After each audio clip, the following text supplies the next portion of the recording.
Regular na nagbibisikleta sa kahabaan ng EDSA si Noel Añano mula sa Makati hanggang Valenzuela dahil sa paghahanap buhay. Ayon sa kanya, minsan na rin niyang naranasan na masagi ng motorsiklo na pumasok sa bike lane. So yung dinadaanan kong bike lane, may dumaan na motor. Nasagi ko. Yung manibela ko, sumabit doon sa box sa likod. At ngayong isinusulong ng Metropolitan Manila Development Authority o MMDA ang panguhuli sa mga motorcycle rider na dadaan sa bike lane, pabor dito ang mga siklista upang maiwasan ang aksidente. Mas maganda yun, sir, yung panukala ng MMDA.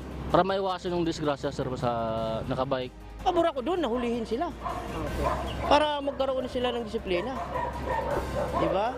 Kasi kami, totally, pag nadiskrasya kami, wala kaming kalaban-laban. Kasi, ano sila malaki sila, kami maliit lang, bike lang yun sa amin.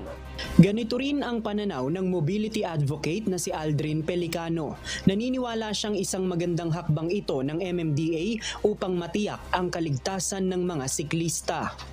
Mas mabilis ang takbo ng isang sasakyan kung ito man ay demotor o hindi, at kung mas mabigat, mas mabilis, mas delikado. Yung mga nakita nating banggaan, road crashes, we don't call it accidents. Ito ay talagang definitely maiiwasan naman Kaya we call it road crashes. Yung mga banggaan sa kalsada, definitely maaaring iwasan yan. Kung ipaghihiwalay natin ang demotor ng sasakyan at ang pedestrian at ang siklista. Ayon pa kay Pelicano, kapag mas naging ligtas ang bike lane, mas dadami ang maeengganyong magbisikleta na maaari pang magpabawas ng urban heat index o yung init na nararanasan sa syudad dahil mababawasan ang gumagamit ng mga sasakyan na nagbubuga ng usok.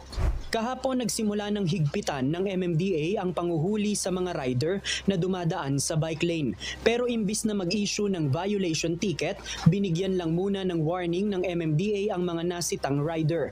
Umabot sa 30 mga rider ang nasita ng MMDA na dumadaan sa bike lane. Ayon sa MMDA, kapag nag-issue na sila ng violation ticket, pagmumultahin na ng 1,000 piso ang mga rider dahil sa paglabag sa disregarding traffic sign. Muling pinaalala ng ahensya na ang bike lane ay eksklusibong linya lamang sa mga nagbibisikleta at hindi fast lane para sa mga motorsiklo. JP Nunez, UNTV, News and Rescue. Diyos ang aming sandigan, serbisyo publiko ang aming pinahahalagahan.